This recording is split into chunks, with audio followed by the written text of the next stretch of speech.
Hi guys, hope wherever you are and whatever you're doing, you've had a super sensational day. All right, tonight we are talking about gut health for children and how can we boost it. You know, it's all well and good, I can hear you say, Rach, to focus on this. It's hard enough to get the kids to eat the veggies and the healthy food in the first place. You know, to get them to do this. Most parents actually know it's an art and a skill in the first place. But as a parent, do you actually know what foods you actually need to feed our children to ensure that it actually promotes a healthy gut? And why is it so important? You know, these are very common questions that parents actually get asked when speaking to paediatricians and dietitians all the time. You know, this is something that we do need to focus on if we want to set our kids up for a lifetime of good health. This is something that we need to focus on as essential to bolster that good bacteria in the belly. You know, the human gut itself is actually a really complex and a lot more complex than we originally thought. It actually has a huge impact on the whole body health. A healthy gut actually can contribute to a whole number of things, including a strong immune system, a healthy heart, brain health, improved mood, healthy sleep, and an effective digestion, and it may even help prevent some serious illnesses. So tonight we've got a very special guest, and I can't wait to introduce you to her. This is Sarah Smith, everyone, and she's a founder and dietitian of Bayside Dietetics. How you doing, Sarah? Well, thanks, Rach. Good evening. Awesome. So for everybody watching, if you haven't met Sarah before, she has for many years worked in an extensive period. So this is before she founded Bayside Dietetics. But she works for an extended period of time at the Monash Children's Hospital. And all in all, Sarah just thrives on helping children and their families to work towards freedom from the limits of food concerns, reactions and difficulties. And we're really thrilled to have you with us tonight. Now, we published your article recently titled Gut Health for Kids. And this is something that we are really interested in. So for someone that hasn't actually read the article, could you give us a little bit of an overview and tell us what the article's all about? Yeah, sure. So it's picking up on a very popular topic at the moment of gut health, but trying to translate it into what we know about children. Most of the evidence is around adults, but what of that can we translate to children? And as well as that, as you mentioned earlier, what are we actually able to get kids to eat? So some of the stuff that adults will regularly take, kids just aren't going to eat. So trying to come down to a few key foods that are both going to get the gut nourished and your children will say okay to. Yeah, and you've got some really awesome tips in here. But, you know, some of the foods you speak about in the article about being good for our gut are some of the foods that some kids and adults actually they can't tolerate. So, you know, what should parents do in that situation if they're wanting to promote good gut health and the good bacteria, but it's not actually working and working well for the kids' bellies? Yeah, that's so important, Rach, and I'm glad you raise it. It's something I would highly recommend a professional to be involved with. So going to see your paediatric dietitian, I'd happily see you at Bayside Dietetics. And that is you're wanting to work with somebody to try and get minimise the intake of foods that are disruptive to the gut, but at the same time not avoid so much that you're starting to affect the nutrients that your child's taking and growth and things like that. So really fine-tuning that balance between the two. Yeah, and I mean, I guess it's probably really important for us before we get into our three key questions, maybe just to really confirm what gut health actually is and why is it so important. I'm not sure if I actually did that in justice in the introduction, but I mean, as an expert yourself, could you maybe just confirm, you know, what is gut health, the good bacteria, and why is it so important? Yeah, no, I think you did beautifully in the intro. It was a lovely summary. But just a bit more on it would be your gut health. You can basically summarise as the bacteria that live in your gut. And for a lot of people, that's hard to hear. The bacteria would be a healthy thing, but it actually is. It's we give the bacteria a home to live, and in return, they actually help us out back. They digest food that we can't completely digest ourselves. And in the process of doing that, they release all these compounds that our body then uses for the benefits you described earlier. There's a lot of nerves around our gut that link directly to our brain, and so that's why you get the effect of bacteria actually having an effect on your mood or your appetite regulation or immunity is that close relationship there.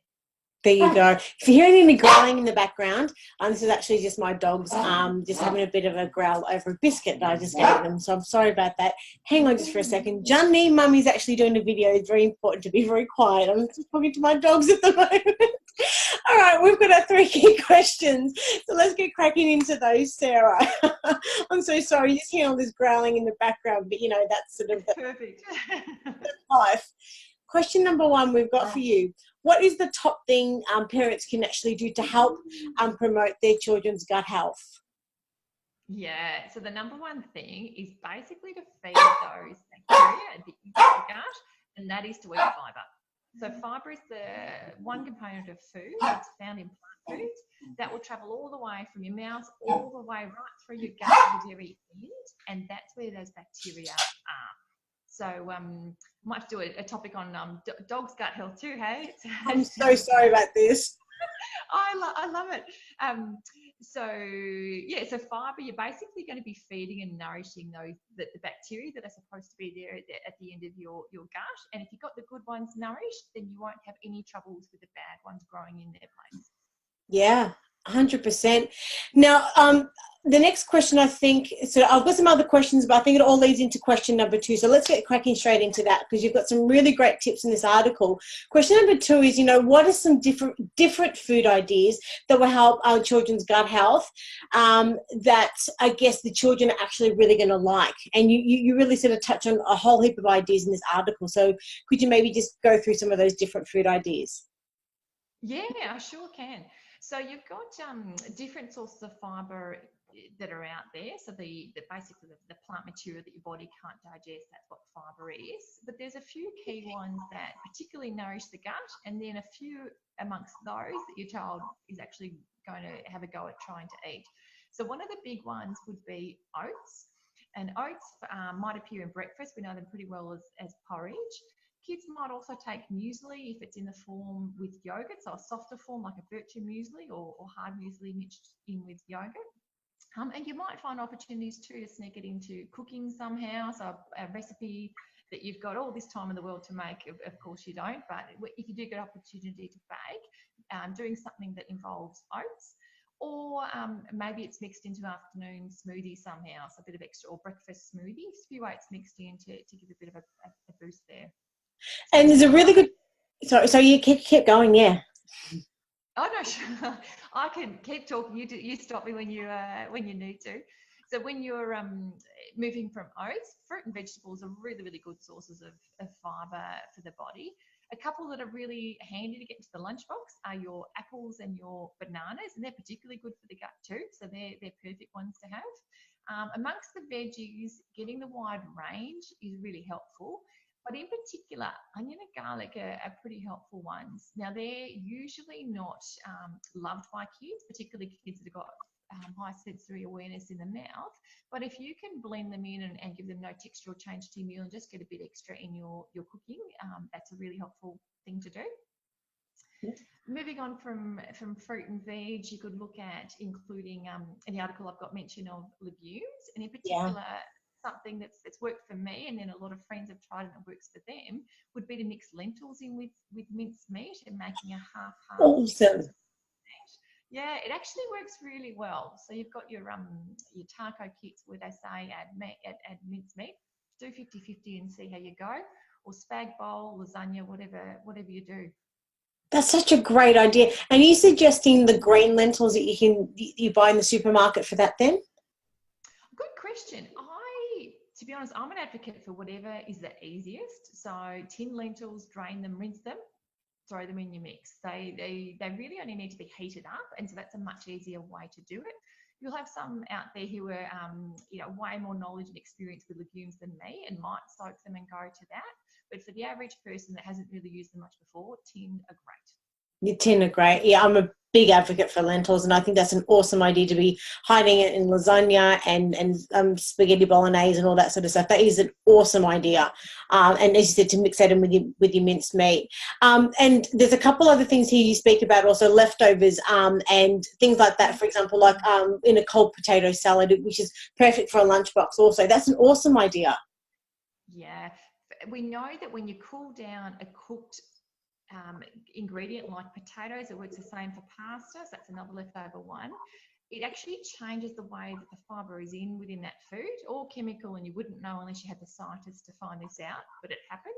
And so if you give your child cold leftover potato salad or pasta salad, you're actually really nourishing their gut. Yeah, as you said, it's a great idea for a lunchbox. Mm. Other thing you speak about in here, which I think is awesome for a snack idea, which is likely to be your crackers with your hummus, because the hummus is something else that's good for our belly. Yeah, yeah, beautifully said. Hummus is another, it comes from the legume family. It's chickpeas blended up. And so that's where kids won't often sit down and eat your chickpeas, blending it up in a hummus. Kids might have a go at.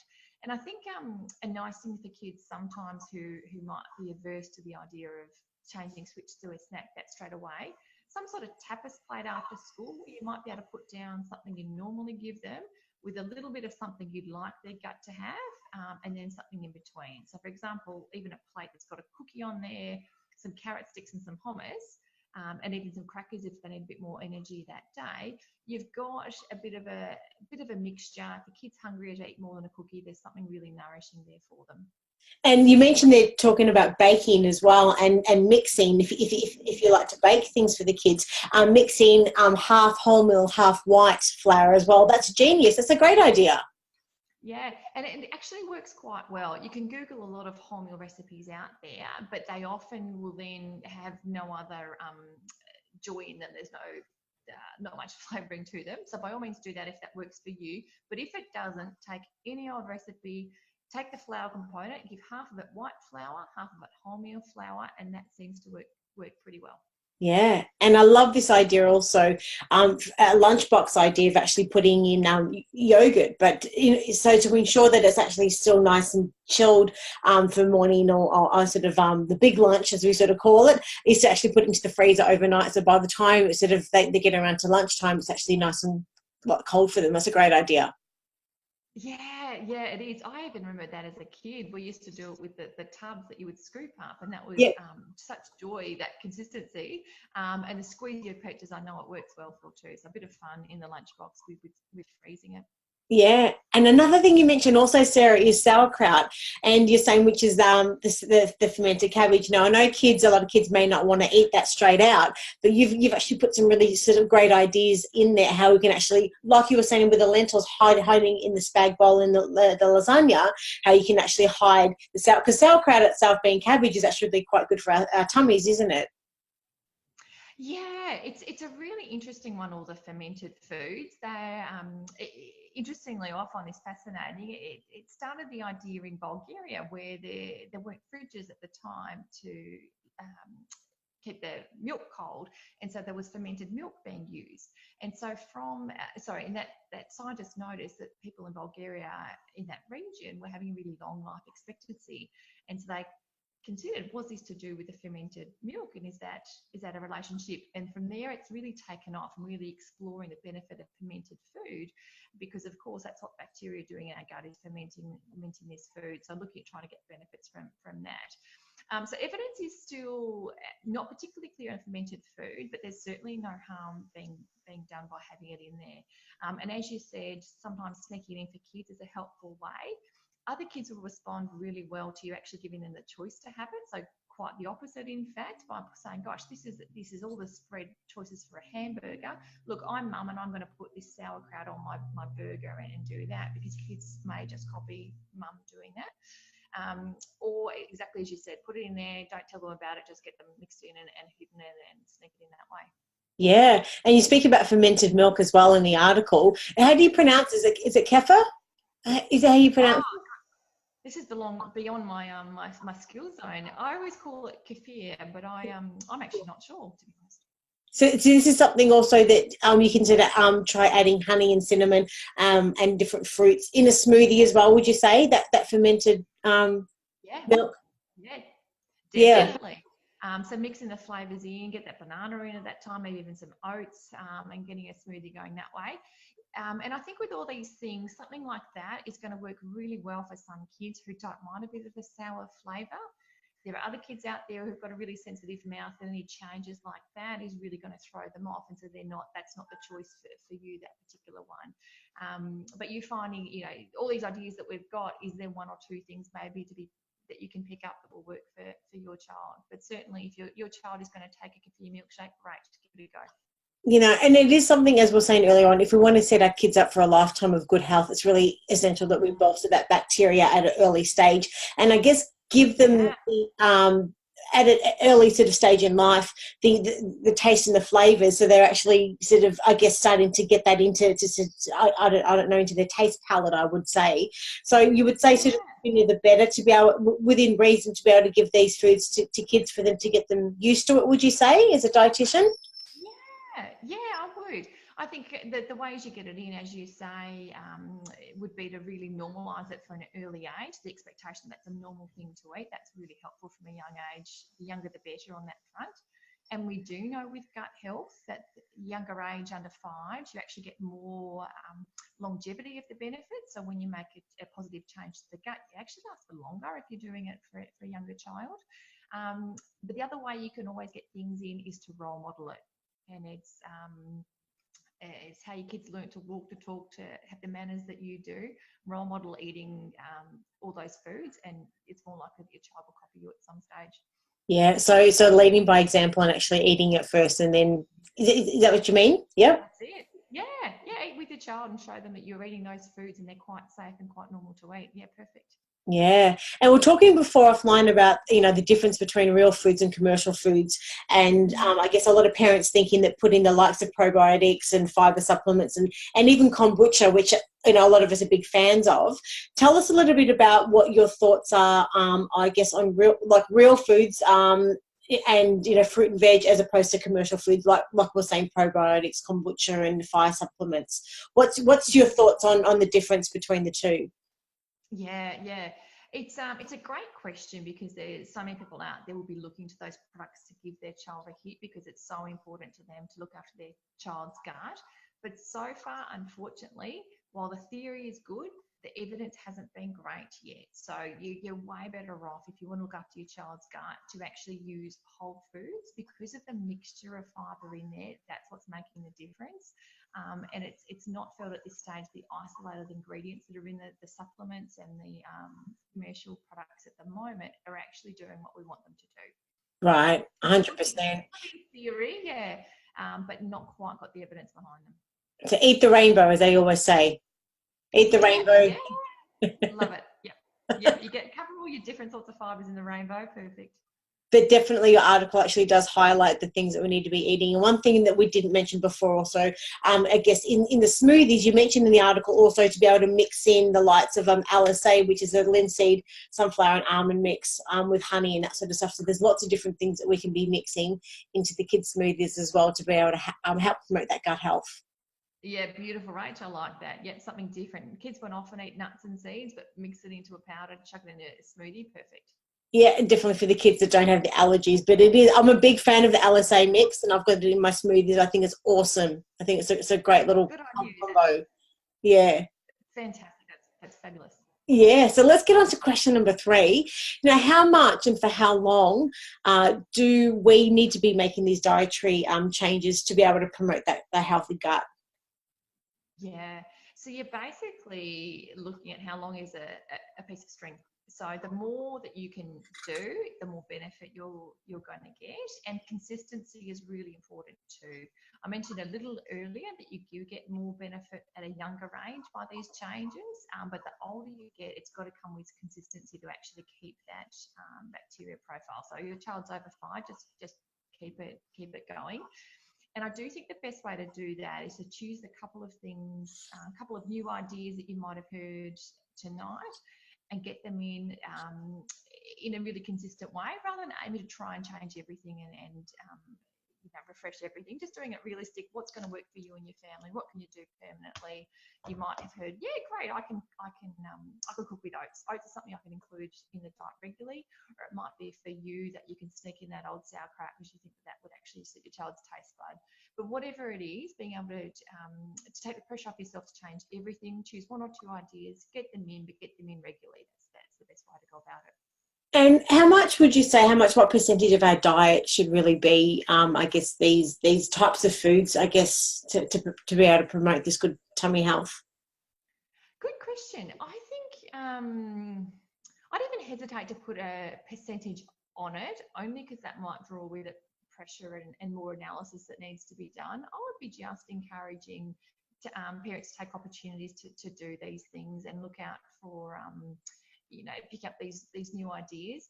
Even walking past Woolworths yesterday, I saw these beautiful, colourful articles about how to get different sorts of fruit in the diet. So there was a watermelon pizza, which had a watermelon wedge with yogurt and a sprinkle of nuts and seeds on it. And what a beautiful idea. And there's people that blog about it. Kiddopedia has really lovely articles about with food ideas. So any of those kind of things to get inspired and running with those, and rather than analysing too much and putting too much pressure on yourself to make big changes. Well, that's just the thing. And as you're saying before, leading by example. So if you're actually demonstrating to kids that cooking and eating is is a joyous experience, the more we demonstrate this, I guess, the more likely they're going to continue it right throughout their whole life. So definitely, and the earlier, as you said, the earlier the better that we start introducing these things. So I guess. Beautifully said. I love that. Making it a joyous experience to do these things by being creative with the food. I love that. Perfect. Yeah, and so your article itself has got some awesome tips. If I guess if parents have got any other questions and they either want to sort of speak to you directly, how can they get in touch with you? Yeah, so I'm at Bayside Dietetics. My best contact is in my mobile. I'm happy to be called on that by any parent that wants to chat. www.baysidedietetics.com.au. That's my website with all my information, or go through Kiddopedia to find me, Sarah Smith at Bayside Dietetics, and join the links there.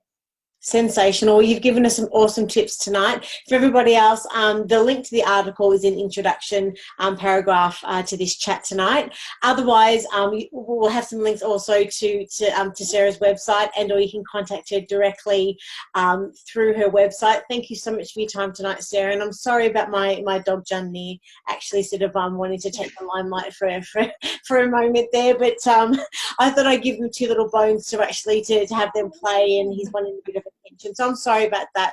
But there's some. It's going to be your dogs or my children, so we're going to. But the article itself, as you said, is great tips, obviously for children, but for us adults as well. So these things that not only can we use for our children, but definitely ideas for the parents to be integrating into our daily life and something to consider on a day-to-day basis now. So thank you for these great tips, and it's great chatting with you. Lovely. Thanks, Rachel. See ya. Bye. Bye.